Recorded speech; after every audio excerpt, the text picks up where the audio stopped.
Flirting in middle school can feel awkward at first, but it doesn't have to be a big deal. Start by using body language to let your crush know how you feel. Let them catch you looking at them sometimes in class, or when you pass each other in the hall. If they look your way, smile. Look for excuses to be around them a lot, like doing activities with them in class or joining the same club as them. When you're around your crush, pay attention to their body language too. If they make eye contact with you and smile a lot, or if they lean in when you get close to them, they might like you back.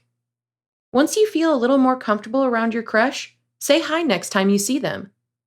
Try breaking the ice by asking them a question, cracking a silly joke, or giving them a sincere compliment.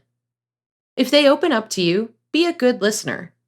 Give them your full attention and ask a lot of follow-up questions to show you're really interested. Whatever you're doing together, remember to relax and be yourself around them.